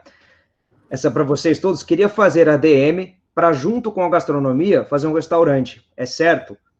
Eu acho interessante essa pergunta, porque é aquilo que eu falei no começo, né? Hoje em dia, você tem muitas áreas diferentes, né? Pessoas tentando fazer alguma coisa de empreendedorismo, né? Então, professor querendo criar um projeto, ou mesmo que seja ali alguma coisa online, tem muita gente querendo, né? Tem que tomar um pouco cuidado, como o Clinton advertiu, né? De não entrar muito na vibe, assim, de achar, vou empreender, às vezes você não tem perfil para isso, mas a pergunta, Maria, é muito boa. Então, ela quer fazer EDM junto com gastronomia, porque ela vai fazer um restaurante, né? E vocês acham que é aconselhável, que é uma boa, que seria realmente necessário para ela? O que vocês diriam? Quer começar aí, Lucas? Ou Edu? Pode falar que eu já estou lendo as próximas perguntas aqui. Tem uma... Eu me perguntaria o seguinte: se eu for comer num restaurante, eu quero comer no restaurante de uma pessoa que vai ser um excelente chefe de cozinha ou de um excelente administrador de empresa? Pensando que ninguém é super-homem e consegue ser duas coisas ao mesmo tempo, né? Então, por trás dessa pergunta, eu acho que tem a questão do foco, né? Então, eu acho que, se fosse eu faria o curso muito bem feito de gastronomia e faria um curso técnico, ou um curso online, um curso digital de administração, ou, melhor ainda, né? Eu pediria para trabalhar de graça. Isso é uma coisa que essa juventude não está acostumada. Por exemplo, eu vim de uma época que meus amigos que faziam direito no Mackenzie, todos eles trabalhavam de graça. O pessoal de publicidade e propaganda, todos eles estagiavam de graça. E é de graça na veia, assim. O cara pagava o vale transporte. O cara desembolsava um dinheiro para trabalhar. Tem história de gente extremamente bem-sucedida no mundo da publicidade que o cara deixa de ser assistente para voltar a ser estagiário, porque ele precisava de uma escola. Então, eu acho que eu pediria para trabalhar de graça como assistente administrativo num restaurante, aprender como que funciona aquela dinâmica. Porque na faculdade de ADM você vai aprender um monte de coisa, e aí não é tudo que você vai aplicar. Então, faz um estágio de graça aí num restaurante e aprende como funciona contas a pagar, receber, contratar, demitir e gerir uma equipe, que eu acho que é bem melhor. E seja a melhor chefe de cozinha que você possa imaginar aí do mundo.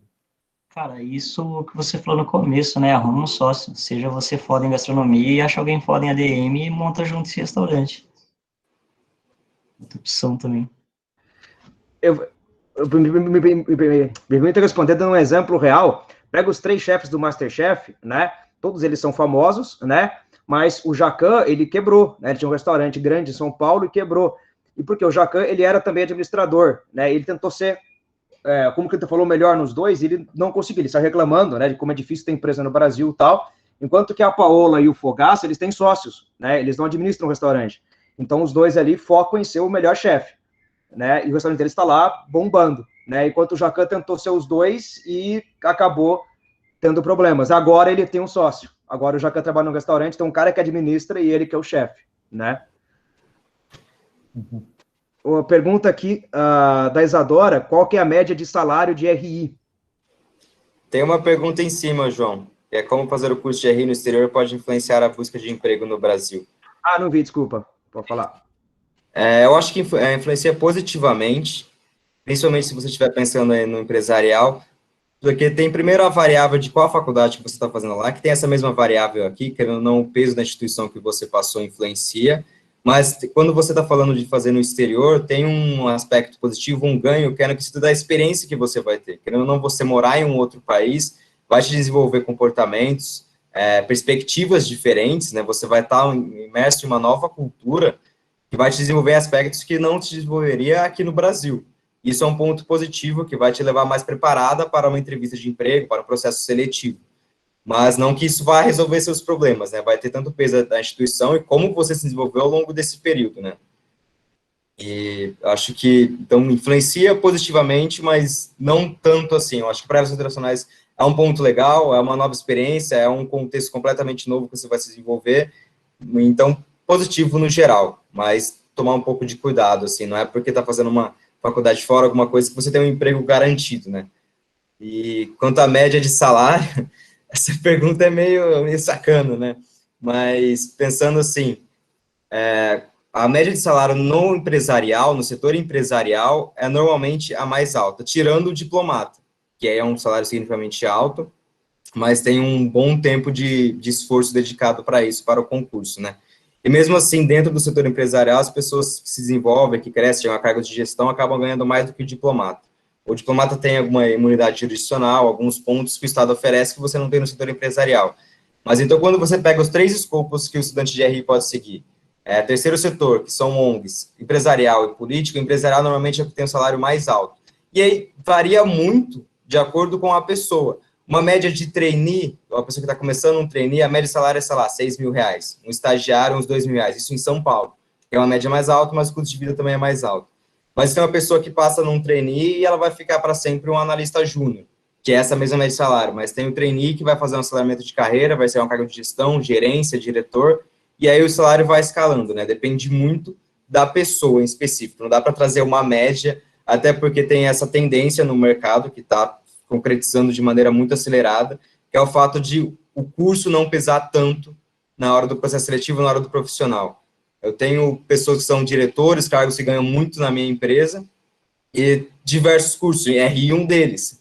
mas não é que quando eu vejo a pessoa hoje, o que pesa não é o curso que ela fez, às vezes eu até não sei o curso que ela faz, né, mas a experiência que ela adquiriu ao longo da vida e como ela consegue relacionar com as pessoas e liderar grupos.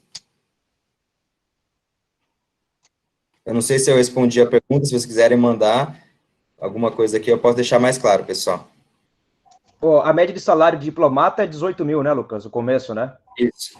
É o que todo mundo quer fazer, né? Mas é o que você falou, né? Carreira empresarial, a pessoa pode ganhar mais com o tempo, né? É, muito mais. É o que mais interessante da diplomacia que nenhum setor empresarial, nem Jung vai oferecer, é essa imunidade jurisdicional, vários aspectos que o Estado lhe oferece, na verdade, que o sistema internacional lhe oferece, né? Então, quando você viajar para outro país, você vai ter uma entrada prioritária, você não pode ser punido pela legislação daquele país, porque você é presidente de um Estado. Enfim, tem alguns pontos que o setor empresarial, você pode ser o CEO de uma companhia, ganhar 200 mil por mês e você não vai ter. Isso que acaba interessando para várias pessoas também.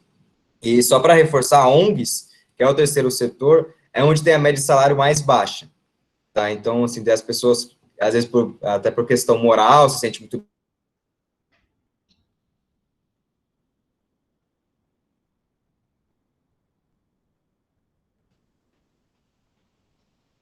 Acho que está mais relacionado à questão de propósito que remuneração em específico. Legal. Acho que o Clinton e o Du podiam falar disso também, o Du falar da média de salário em marketing digital, e o Clinton falar, ele já falou um pouquinho disso, né, mas essa questão de expectativa de retorno financeiro, se você quiser empreender, né, porque é bem o que o Clinton tá falando, a pessoa pensa que vai começar a criar o Facebook e ficar milionário, né, se pudesse falar um pouquinho disso, Bill, né, de como que é, você quer empreender alguma coisa, qual que é a expectativa, né, de retorno financeiro, e o Du falar dessa parte no marketing digital, né, do salário nessa área. Posso responder que tem a pergunta do Matheus antes daqui? Que Tá. ele quer saber a faculdade. Eu fiz música na Metodista, em Piracicaba. Aí eu fiz uma pós em gestão de negócios na Exalc, que é o campus da USP, em Piracicaba também. E hoje eu faço ADM em São Carlos, que é onde eu morava antes da pandemia, eu vou voltar para lá. Aí, só respondendo também a pergunta da Letícia, é que nem eu falei, não é que não serve para nada. É uma faculdade que você vai aprender a lidar com pessoas. E, como o Lucas falou, lidar com pessoas hoje em dia é fundamental. Então, assim, é uma excelente faculdade, só que você não serve para nada se você achar que você vai virar um super matemático fazendo ela, que aí você faz matemática, né? Mas é um curso muito bom, muito amplo, e que vai te ensinar a lidar com pessoas, que é fundamental hoje em dia. E aí, da média de salário, eu não tenho muita noção, não, para te falar. O que eu posso falar é que eu sei que estágio na Raccoon, que é mais ou menos a média na região, quando você entra, é 1.600, 6 horas por dia. E aí vai subindo. Mas não sei quanto que é, não. Um gerente, eu acho que vai para uns 10, 12 mil. Diretor, uns 20, acho. Eu acho que só sobre salário, que é um ponto interessante de mencionar, que né, às vezes você está nesse período de vestibular, você está pensando em salário, mas vai depender muito da pessoa, porque quando você entra no mercado de trabalho, você tem diferentes culturas, diferentes setores para você entrar. Tem o mercado financeiro, que querendo ou não, que vai pagar melhor, mas também vai te exigir muito mais, é uma pressão muito grande, horas extras. Você tem o mercado, a economia real, que eles falam que ele é um pouco mais leve, mas também a remuneração é um pouco mais baixa. E nisso você vai se adequando com o seu perfil, né? Você tem aí o equilíbrio de work-life balance, que eles falam. Depende do quanto você quer se dedicar ao trabalho. E às vezes não adianta nada você trabalhar no mercado financeiro, numa JP Morgan, receber fortunas, mas trabalhar 60 horas semanais, entendeu? Uma pressão gigantesca, não ter um período. Isso, às vezes, você está pensando nesse momento só muito em dinheiro, mas quando você começa a trabalhar, você começa a perceber que não. Que às vezes vale a pena você receber um pouco mais, mas ter tempo para gastar esse dinheiro. Então, não dá para a gente mensurar e falar quanto você vai ganhar se você fazer um curso X ou Y. Porque vai depender de como você vai se desenvolver e como você vai querer, quanto tempo você vai querer dedicar da sua vida ao trabalho, né? A minha resposta é mais simples, né? Porque, porra, no empreendedorismo você pode ser a pessoa mais rica do mundo, né? Então, se a gente for falar aí, puta, quanto que o Bill Gates tem de dinheiro, né? Então, assim, o céu é literalmente o limite. A questão é o que eu falei antes, é onde que você vai escolher para aportar os seus esforços, né? Por exemplo, eu gosto muito, o João sabe, eu gosto muito de cerveja, né? E eu gosto muito de bar e tal. Então, putz, eu pensei, cara, acho que eu vou montar um bar. E aí eu pensei sobre isso. Cara, beleza, um bar, quanto que eu vou conseguir? Se for o melhor bar da cidade, meu, legal. Mas só seria um negócio legal se eu conseguisse tracionar isso e montar uma cadeia de bares, né? Então, a mesma coisa quem vai abrir uma lanchonete, uma hamburgueria gourmet e o cara que vai abrir um McDonald's. Então, eu sempre pensei um pouco maior, assim, como que eu faço essa expansão. Então, aí o salário, João, ele vai variar muito, cara, porque o dono da padaria vai ganhar muito mais do que eu, talvez, só que daqui a 20 anos a minha marca pode ser muito mais importante do que a padaria do cara e eu ganhar 200 vezes mais que ele, não sei, mas varia muito. A questão para o empreendedor é a seguinte, e essa é uma frase muito bacana que eu vou deixar com vocês, ganhe menos do que você merece e mais do que você precisa. Então, você tem que ter isso como um lema para empreender, entendeu? Sempre ganhar menos do que você merece e mais do que você precisa para ter uma vida contida e não ficar asfixiado lá por conta da grana. Tem uma outra pergunta para você aqui, Bill, do Gabriel. Eu queria perguntar para o Clinton qual o caminho que ele fez ou faz para expandir a empresa, alcançando novos clientes. Uhum. Esse a gente fala, work in progress, né? A gente sempre tá trabalhando nisso, então tem 27 unidades federativas no país, a gente está em 13. Então, a gente tem mais do que a metade para conseguir. O trabalho, ele é o primeiro trabalho, eu acho que esse é um conselho que vale para qualquer negócio, é você olhar para o óbvio, que é a qualidade. Então, existe uma tentação muito grande para você colocar água no feijão, para você começar a tirar um pouquinho da qualidade. Isso em todos os negócios. Você pode ter um restaurante e fala, putz, hoje o filé mignon ficou muito caro. Eu vou colocar uma alcatra aqui que o cliente não vai perceber. Em empresa grande acontece isso também. Você pode ter uma fórmula de um produto e falar, putz, eu vou mudar aqui um pouco. Então, mas isso tem a ver com crescimento? Tem, porque o crescimento é repetição, né? No meu negócio, que a gente chama de Fast Good Moving Company, que são empresas de bens de consumo rápido, né? O meu não é um bem durável, não é um carro que você compra, vai comprar depois de 5 anos, 10 anos, tal. O meu é consumo rápido. Então, você tem que estar muito focado na qualidade. Então, a gente, não abre mão da qualidade. 2, a gente trabalha com marketing digital, como o Luiz Eduardo falou, então a gente também tem uma agência que faz essa expansão da marca, e a gente faz isso, né? Então eu preciso me tornar conhecido, e na hora que eu me torno conhecido, meu produto é bom. Então é basicamente isso, com um trabalho de publicidade, de qualidade, e uma coisa que a gente investe muito tempo, que é o nosso cartão de visita, que são as embalagens. Então a gente contrata uma designer que a gente considera muito boa, e esse é o nosso cartão de visita, que também ajuda na expansão. As pessoas olham o produto na gôndola, que é a primeira coisa, e falam, caramba, nunca tinha ouvido falar, mas chamou a atenção. Então, a gente leva muito a sério essa questão para a gente dar embalagem para poder crescer. E só contando um negócio interessante aí para o Gabriel, e o lado, isso que eu falei para vocês talvez seja o lado bonito da história, mas existe um lado que é o lado dia a dia, que é o quê? A gente chama de cold call, né, que é a ligação fria. Então, a gente tem uma equipe de gente que está o dia inteiro ligando para distribuidores, fazendo aquela ligação de telemarketing mesmo assim. Oi, tudo bem? Eu sou da Sofia, você quer conhecer o nosso produto? Eu quero, manda uma amostra para o distribuidor. Então, a gente faz contato, o ano passado a gente fez mais de 200 contatos. E desses 200 contatos, a gente conseguiu fechar com 3. Então, essa é a parte não glamourosa do negócio, mas é o jeito que a gente faz também para crescer. Legal, valeu, Bill. Tem uma pergunta aqui para RI, né, e uma para o Du. A pro Du é a seguinte, vou ler a do primeiro, a do Lucas fala, ó.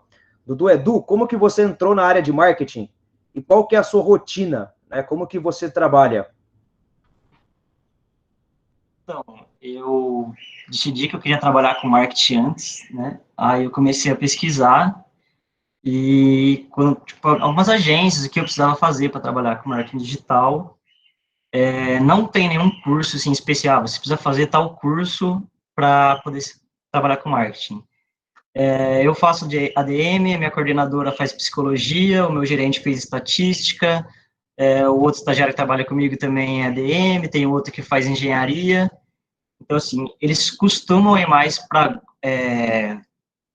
curso de exata, então, assim, a gente contrata muito engenheiro, muito matemático, muito estatístico, mas não tem nenhuma limitação, assim, uma regra específica. Cara, minha rotina, cara, eu Agora que eu estou em home office, eu tenho horário flexível, né? Então, eu tenho 6 horas por dia, eu trabalho na hora que eu quiser. Eu costumo entrar de manhã, porque para acabar logo. Eu entro geralmente umas 9, eu acordo 5 para as 9, 9 eu estou trabalhando. Aí depende de alguma reunião, assim, mas geralmente o que a gente faz, tipo assim, a primeira coisa que a gente faz é olhar o dia anterior. Ah, o que que deu bom, o que que deu ruim, o dia teve bastante receita, o investimento foi muito alto, vamos reduzir. Daí, feito isso, a gente começa a fazer algumas otimizações. Tipo, a gente tem isso, o que que a gente vai fazer para melhorar?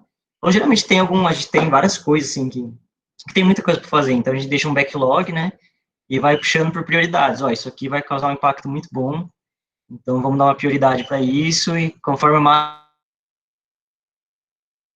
isso, os menores, né, e geralmente eles liberam muito para a gente, assim, self-learning, né, que é aprendizado, que é estudar, né, então, geralmente umas 2 horas, depende da semana, um pouquinho mais ou um pouco menos por semana, para estar aprendendo, fazendo algum treinamento, alguma coisa do tipo. Acho que é isso, não sei Legal. se respondeu, qualquer coisa você Valeu, fala. Du. A pergunta para o Lucas aqui, ó, é se eu fazer RI, se eu fazer RI, eu vou conseguir emprego na área, né? O Lucas já falou um pouco disso, mas se quiser responder, né, como que tá nessa questão do emprego? A primeira resposta é sim, Gabriela, porque a pessoa coloca um terror, né? A gente sempre vê o pessoal falando que não tem emprego, que não tem emprego, isso eu acho que é comum em todos os cursos. Quando eu entrei no curso de Relações Internacionais, tinha uma professora que ela era bem apocalíptica e falava que todo mundo na sala ia trabalhar fantasiado na Disney, né? Que ninguém arranja emprego em RI. O pessoal gosta de colocar esse terror, mas isso é uma grande mentira. Eu vejo na minha sala, nas turmas depois de mim, todos conseguiram empregos, todos não, mas uma porcentagem muito grande. Mas é quando você diz na área, para trabalhar com relações internacionais, todos os aspectos que ela abrange, sustentabilidade, relações diplomáticas, direito, tudo, a área de relações internacionais, aí você vai ter que ir para política e diplomacia, trabalhar em consulados, trabalhar na diplomacia no Instituto Rio Branco e em política em geral. Aí você está atuando em relações internacionais. Se você for para ONGs e para setor empresarial, você vai atuar em aspectos da área de relações internacionais. Vou dar um exemplo da minha realidade. Aí, nessa pandemia, a companhia fez uma doação de medicamentos, equipamentos de proteção individual lá no Paraguai para ajudar no combate à pandemia. Então, a gente fez toda a relação com a imprensa local para fazer essa divulgação, a relação com o governo, porque você não pode sair doando assim, você tem que conseguir uma autorização, divulgar, tudo. Então, nesse momento que eu estava fazendo uma relação governamental, uma assessoria de imprensa com o pessoal do Paraguai, eu estava fazendo uma relação internacional, entendeu? Então, quando você vai para o sentido de empresas e ONGs, você atua mais em aspectos de relações internacionais, que é do que a RI abrange, né? Um aspecto desse grande guarda-chuva de RI. Para você trabalhar em todos eles, que daí talvez seja o que você está querendo dizer com RI, trabalhar na área de RI, aí é mais na área de política e diplomacia. Mas, de maneira geral, no mercado de trabalho, em setor empresarial, ONGs também está crescendo bastante, eu vejo a relação emprego para RI com bons olhos, assim. Valeu, Lucas. Ó, tem uma pergunta aqui da Maria Amélia para o Clinton, acho que é muito boa, que dá para estender. Ela perguntou como fazer, né, para entrar no mercado de trabalho. Eu acho que o Clinton tanto fala de como fazer para empreender, ele já falou mais disso, mas assim, eu sei que o Clinton gosta muito disso, manja muito disso, né, dá dicas assim, pô, você quer ser funcionário? O que esperam de você, né? Que qualidade que você tem que... Eu aprendi muito com o Clinton desde que eu comecei a ser amigo dele, né? Eu aprendi muitas coisas com ele que eu apliquei na minha carreira de professor, né?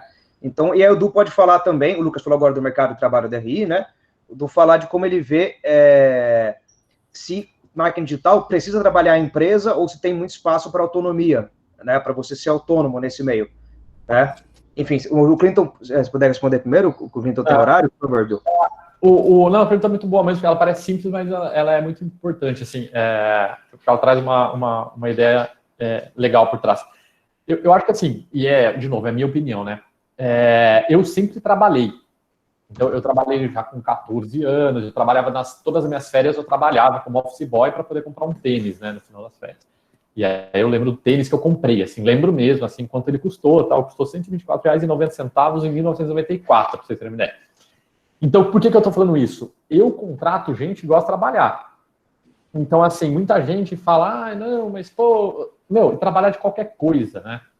Trabalhar de qualquer coisa. eu acho que a gente passou muito tempo, umas gerações, muito com aversão ao trabalho. Então, para entrar no mercado de trabalho, é meio óbvio, mas você tem que gostar de trabalhar. Então, se você chega para alguém e fala assim, olha, eu quero trabalhar aqui nessa empresa de, sei lá, de confecção, mas eu nunca trabalhei com confecção, eu trabalhava numa loja de parafuso, mas eu sempre a pessoa, eu vou olhar para a pessoa e falar assim, porra, meu, essa pessoa é agilizada, essa pessoa é desenrolada, essa pessoa gosta de trabalhar. E, então, eu acho que é isso. Para entrar no mercado de trabalho, você tem que gostar de trabalhar. Esse é um ponto fundamental. E, claro, depois que você fez uma faculdade, eu acho que estagiar é muito importante desde o começo, e esquece a questão da grana por um tempo, sobrevive aí comendo miojo, mas vai fazer estágio e não para de fazer estágio. Eu tirei 6 meses de férias na faculdade, mas no segundo semestre eu já estava estagiando. Então, isso é muito importante. E isso foi fundamental, só para fechar a história, para eu conseguir o meu primeiro emprego, que era um plano de estágio meio trainee, que só entravam, só 5 pessoas foram contratadas, né? Então, e o que pesou muito, eu percebi depois, foi isso. Os caras falaram, meu, a gente viu que você gostava de trabalhar, e eu fui o único das faculdades mais baixas que entrou, porque o Mackenzie era segundo escalão, era GV, IBMEC, que é INSPER, e USP. Então, era o pessoal dessas 3 faculdades, e eu era meio que o patinho feio ali, mas só que eu trabalhei muito mais do que os caras, né? Então, não falava inglês fluente, então isso foi bom. Então, assim, para resumir, acho que é isso. Você tem que gostar de trabalhar, trabalha desde cedo, e quando estiver na faculdade, se prepare para entrar num belo programa de trainee, que pode fazer a diferença na carreira, né? Cara, pro marketing, claro que dá para fazer individual, sim, tem muita gente fazendo. Só que eu recomendo, principalmente quando você vai começar, eu recomendo agência. Porque, como eu falei, tem muitas áreas, então, por exemplo, não adianta só você fazer uma mídia boa se o seu SEO tá uma porcaria, sabe? Você vai gastar um baita dinheiro e o seu site é ruim. E aí não vai, mesmo você colocando para o público certo, o seu site é ruim, ele demora para carregar, a pessoa vai desistir e não vai dar certo. Também porque, como eu falei, tem muita coisa mudando. Então, por exemplo, vira e mexe, eu converso com pessoas, assim, totalmente aleatórias. Tipo, alguém aí manja de campanha de shopping? Aí vem uma pessoa X e você vai trocando conhecimento. Então, acho que principalmente para quando você está começando, eu acho muito bom, bem melhor você começar em agência. Mas depois, quando você já tiver um know-how, assim, com certeza dá para fazer, sim. E eu concordo com isso, cara, é trabalhar, velho, porque quando você começa no estágio, você começa a ver empresa, você começa a pôr na prática, não que a faculdade seja ruim, não tô falando isso, sim, mas quando você coloca na prática, realmente você aprende muito mais e você começa a fazer sentido o que você aprendeu na faculdade. Então parece que você absorve até melhor o conhecimento. Obrigado. Eu vou reforçar a mensagem do Clinton rapidinho. O estágio e o trainee hoje são o principal meio, e é um meio que funciona muito bem para inserção no mercado de trabalho, e o estágio está mudando muito a perspectiva, né? A gente pensa há 10, 20 anos atrás que o estágio era o cara que estava buscando um cafezinho, que fica fazendo as coisas mais manuais ali, mas não é mais a mentalidade hoje. Todos os meus amigos, quase todo mundo que entrou no mercado de trabalho hoje em São Paulo atua como analista, como um cargo efetivo, começa como estagiário, a empresa ela vê o estagiário hoje de uma maneira diferente, como um potencial líder, como alguém que ela está querendo desenvolver para que assuma um cargo de liderança daqui 5 anos, entendeu? Justamente para aquele aspecto que hoje as empresas lidam muito com alguns líderes que têm um conhecimento muito bom técnico, mas, falando português, claro, é um puta cara chato. Ninguém gosta de trabalhar com ele, todo mundo foge dele, então ele não consegue tocar nenhum projeto, porque ele não consegue engajar não consegue engajar ninguém em um propósito, né?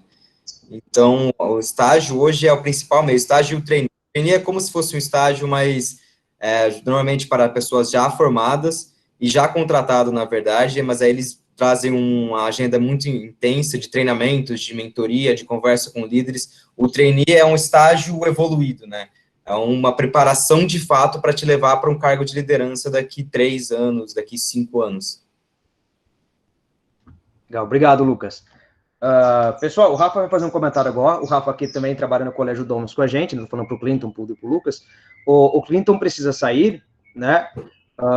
Então, eu ia falar para a gente ir encaminhando já para o nosso encerramento. O Rafa falou para fazer a fala dele.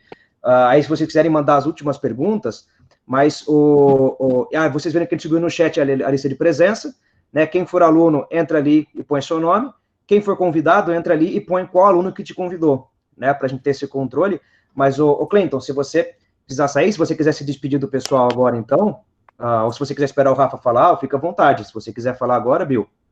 Ah, legal. Não, eu tenho mais 5 minutos, João. Se o Rafael quiser falar alguma coisa, mas já me despeço de vocês. Boa sorte para todos. É uma fase difícil, né? Acho que a principal mensagem foi do Eduardo, falando que não precisa decidir a vida agora. Aos 40 anos você é jovem ainda, então vai dar tempo. A mensagem dele foi a principal. E quem quiser empreender, é muita paciência. E, obrigado aí. É um assunto que eu gosto muito. E ouça o meu podcast. Ele está no 3º episódio só, mas eu vou gravar o outro hoje, o 4º. Ele se chama Começando do Zero, e ele fala de histórias de pessoas que saíram do nada e montaram grandes empresas, como, por exemplo, a Starbucks, tá bom? Um pouco também que eu preciso sair agora, João. Aí, acho que reforçar também que a melhor mensagem foi a do Dudu, realmente. Controle a ansiedade, eu sei que esse período aí é muita pressão da escola, dos familiares, principalmente acho que de vocês mesmo, né? A gente se cobra muito, mas eu vejo que nós 3 aí, meus 2 irmãos, erramos, mas foram erros que se eu pudesse voltar atrás, eu cometeria novamente, que de começar um outro curso, que tudo agrega para você, tudo é aprendizado. Então, segura um pouco, você não vai mudar a sua vida bruscamente, sua vida não vai acabar se você errar o seu curso, se você não passar no vestibular, alguma coisa do tipo. E eu fico à disposição aí para quem quiser saber mais sobre RI, acho que o João pode passar meu contato, qualquer coisa aí, eu vou ter que sair agora, pessoal. Obrigado, Lucas. Ô, João, só um instantinho antes de vocês saírem, se vocês puderem só aguentar, eu queria só agradecer em nome do colégio, né, a presença de vocês. O Bill comentou alguma coisa aí sobre um influenciador aí, né, que cobra R$4.000 a hora, né, do conselho dele, daquilo que ele vai conversar com alguém, e vocês estão aqui de forma gratuita, né, e com a maior boa vontade. Tem uma frase que eu gosto muito, né, que é: quem faz o bem não sabe todo o bem que faz, né? Tenho certeza que todos os conselhos que vocês deram, a experiência que vocês estão passando, eu que já participei de várias conferências, eu fico muito feliz de perceber que tudo que vocês estão entregando, ela tem um nível muito alto, assim, né, de experiência, de fluidez, não tem uma chatice na conversa, né, vocês fluem legal a conversa. E então, em nome do colégio, quero agradecer muito a participação de vocês. O tempo, ele vale muito mais que R$4.000 a hora, vocês ficaram mais de 1 hora aqui, né, o tempo vale muito mais que isso. Então, entendam que o bem que vocês estão fazendo na vida desses jovens aí, vocês talvez não tenham dimensão, mas com certeza irão ser impactados em algum momento pelo bem que vocês fizeram hoje. Muito obrigado. Valeu?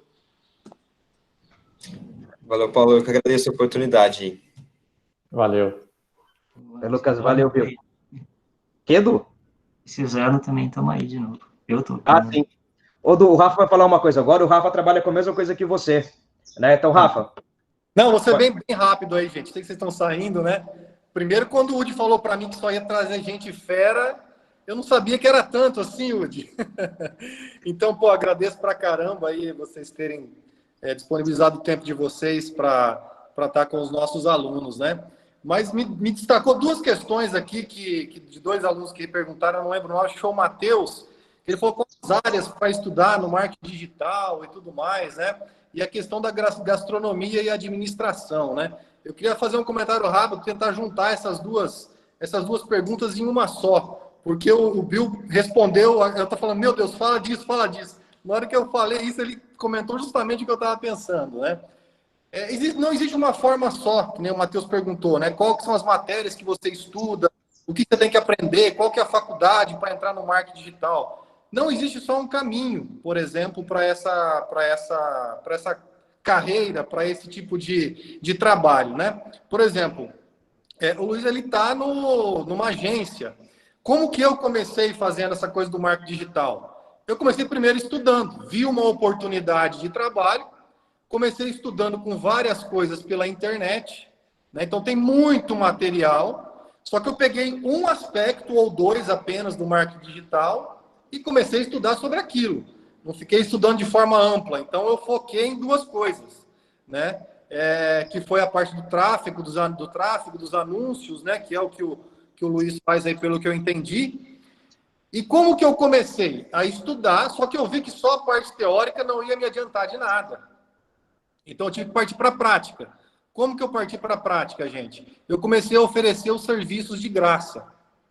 Então, é aquilo mais ou menos que o Bill falou, né? Eu faço administração, depois eu faço gastronomia para montar um restaurante. Ora, por que você não oferece seu trabalho de graça por 2, 3 meses para trabalhar dentro de uma cozinha, para ver se realmente é aquilo que você quer, né? Então, não tem um caminho só. Acho que essa dica aí que o Bill falou foi muito bacana. Trabalho de graça por um tempo, né? E não existe apenas um caminho. Então, hoje eu tenho os meus clientes, eu trabalho de forma autônoma, diferente do Luiz que está numa agência, né? Eu trabalho de forma autônoma e comecei trabalhando, oferecendo meu serviço de graça. Fui tendo os primeiros resultados, fui recebendo um pouquinho, depois aumenta mais um pouquinho, até que você vai aumentando os seus ganhos, né? E eu não tenho faculdade nenhuma nisso, então tem vários outros tipos de caminho que você pode seguir, né? Então, só queria dar essa contribuição, espero que tenha ajudado. E se vocês quiserem saber mais a respeito disso, vocês que são alunos, eu estou aqui dentro do colégio, eu posso passar as informações para vocês, né, da questão do marketing digital, do tráfego, de outras formas, que nem o Luiz falou do SEO, do site, do Google e não sei o que mais. Quem quiser saber mais, eu estou aqui dentro do colégio, eu posso ajudar vocês a respeito disso e mostrar um caminho, não único, mas mostrar um caminho, beleza? Valeu, gente, espero ter contribuído aí com vocês. Até mais. Obrigadão, Rafa. O Clinton já despediu. Dulce, quer falar mais alguma coisa? Só agradecer aí também o espaço. E se alguém quiser trocar mais uma ideia, saber como que é a área e tudo mais, acho que o João passa meu Facebook, LinkedIn aí, e pode chamar, que é nóis. Valeu. Brigadão, Du. Brigadão, Clinton. Pessoal, muito obrigado por terem participado, né? Como eles disseram, vocês podem seguir, sigam o podcast do Clinton, usem o desodorante da Sophie, eu uso, tá? Então vocês podem ver como eu sou cheiroso, vocês sabem que funciona, né? Eu tô sempre com ele, então vocês sabem que funciona. Se alguém falar agora que eu tô fedido, vocês vão ver, tá? Mas, então é isso. Se você tiver mais alguma pergunta, alguma coisa que você quiser conversar, pode mandar para mim, eu posso... segue o Clinton, o Duque, vocês podem conversar com eles depois, tá? E é isso, espero que vocês tenham gostado. Hoje à noite temos direito daí, às 19 horas em ponto. Vamos falar com o juiz, com o advogado. O André, o juiz é o doutor André. O Clinton é o doutor André. O Clinton conhece ele, amigão nosso. E um chefe de polícia, né? E vão conversar com a gente sobre as carreiras ligadas ao direito, carreira militar. Vai ser muito legal também. E é isso, gente. Obrigado, Du. Obrigado a todo mundo por ter participado. Se quiserem tirar mais dúvidas dessas carreiras, vocês pegam o contato deles, que eu mando para vocês. Pode mandar para mim, que eu mando para eles também. Beleza? Obrigadão, molecada. Até a noite, então. Um abraço para vocês. Falou, Lud. Valeu, um abraço. Falou, professor. É 7 horas, né, Lud? Oi, Jean. É 7 horas, né? Isso, 7 horas. A gente vai subir já lá na página da escola o story e as perguntas para vocês. Uhum. Lud. Oi. Onde vai ficar salva essa gravação? O Gabriel, aí nós vamos pedir autorização para os participantes e pode liberar, tá? Aí se puder liberar, se eles autorizar a liberação, eu vou deixar na agenda, tá? Ah, ok. Tá? Obrigado. Mas antes nós temos que pedir autorização deles. Todas estão sendo gravadas. Tá. Falou. Ou no YouTube, né? Nós podemos pensar alguma coisa de fazer uma montagem no YouTube do colégio e deixar ali disponibilizar para todos. Mas vamos ver inicialmente a autorização deles, né? Certo? Beleza. Tá bom, obrigado. Falou. Nada. Falou, Wood. Falou, Thiago. Valeu, gente. Renan.